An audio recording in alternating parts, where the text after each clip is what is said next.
Yes, You ready? Sure. Mr. Kim, Hello. happy Judge. Friday. Happy Friday. Happy Friday. I'm here on Mr. Reader. Reader. Yep. He's finally here today. Do you mind bringing him out?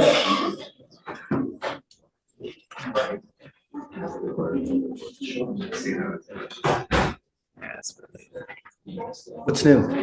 Everything all good? Just, getting kicking off the new year. Kid stuff. How about you? Same thing. My life is revolves around kids, you know. My son still won't wear long pants, he'll still wear shorts, even though In this weather? it's, Are you, That's a thing. my daughter wears them fine, but yeah, my son just How old refuses is to he? wear. He's 8, so Date? just doesn't care. Just he'll freeze to death before he admits. Hopefully he's wearing a jacket and a sweater. I mean, So it just I looks you know, comical. Yeah. I love shorts as well, and I hate wearing pants too, you know, so. With you. Yeah. That was after. Are you opposed? So I'm not opposed to a bond, I'm just opposed to a low bond. And so council has shared some more information regarding, because we haven't been getting, it's another one of those, Come on up. we can't get a hold of the people from the demanding jurisdiction. It's one of those because it's a 2B warrant, it hasn't been assigned to a prosecutor yet. And so we were trying to get a hold of the actual investigator for this charge. And Amy and I got shuffled around a little bit, so we could only speak with the extradition investigator, but we couldn't speak with the original investigator. So my facts are very, very limited. We don't. I'm happy to give you some background, Judge. Mr. Reader, military veteran, was a medic in the Pacific, in Korea, meritorious awards, done well. When he finished with the military, the Army, lived in Georgia, then was hired over here by a very reputable hospital and medical center. He's the lead administrator. He was referred to me by the chief neurologist of this hospital. What ends up happening, he is in a custody dispute, and I believe Judge Kirby's, is that the judge, over in family court? Here or over there? Here. Here.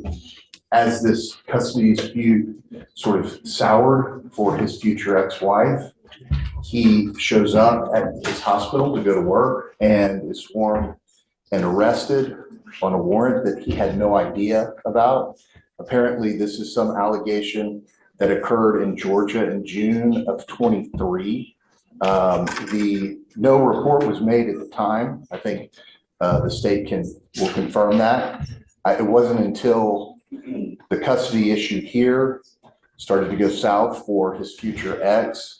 She then makes an online report in DeKalb County, Georgia, who accept charges without ever even talking to him, getting his side of the story. There's actual video evidence, I'm told, of what happened that's been litigated in family court. They're not responding to the state.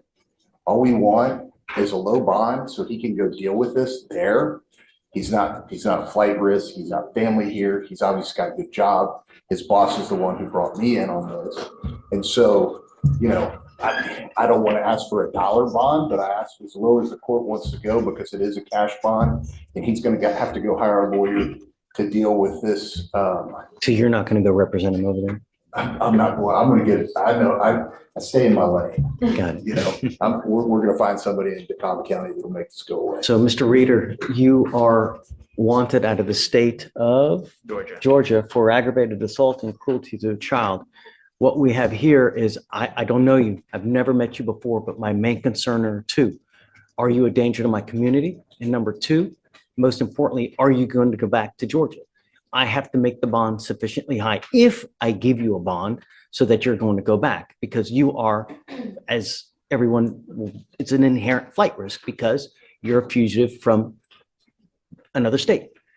Judge, if I could, one other thing, the aggravated assault, my understanding in Georgia is the impeding breath statute here. And the child part of it is, the allegation is the 12-year-old child witnessed this. So it's not, there's no weapon involved or anything like that. It's a simple domestic violence situation.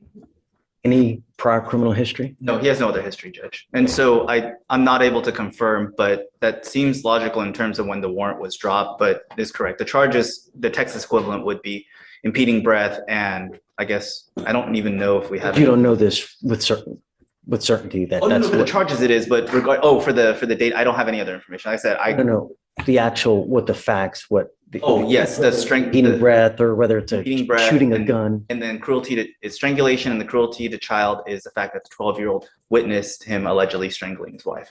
So, but regarding that, because of the nature of the charge, it's a state requests a $10,000 bond. And so You're okay with the with bond a being bond set? being set, because he has no prior other criminal history, he hasn't exhibited any other information I could find that he's a flight risk, so.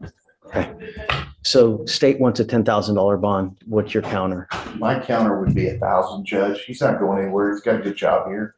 He's got support here. I'm here. They're not bringing me here to run away from anything. We're gonna go fight this case and clear his name. Everything's here. You got to understand that,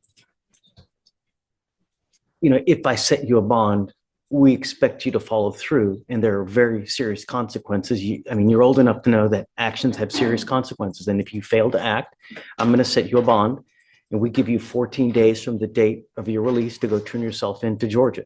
If you fail to do that, I'm telling you now, I'm not going to play this game with you again. If you fail to go, I will issue a nationwide warrant for your arrest, and I'm going to set your bond at 0. You won't get another one.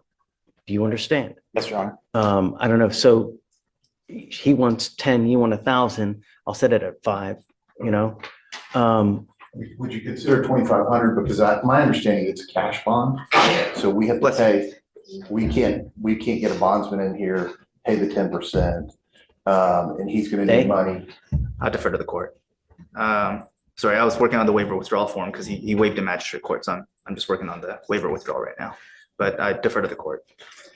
Because he doesn't have any other history, and because I'm limited information, it's hard for me to make any further assertions because no To one's the getting back state's to me. credit, they've gone out of their way to reach out to Georgia, and and they're not responding. It's not He's great. lack of diligence on their part. But apparently, DeKalb County doesn't find this as much of a priority to respond to them, and they've had 2 days while he's been sitting in jail.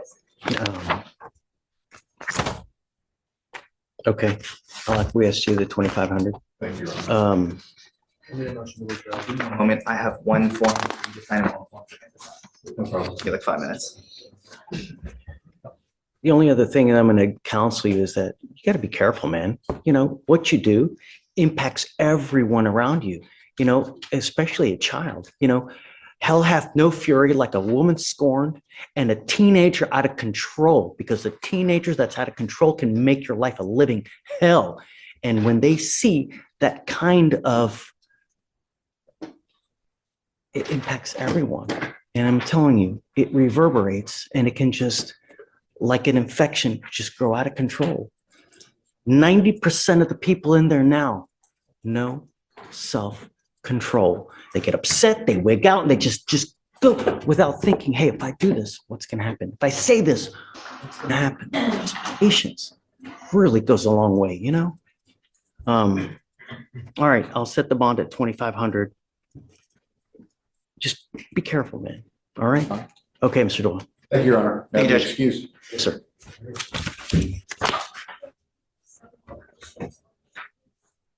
I'm gonna have to hold on a second. Oh yeah.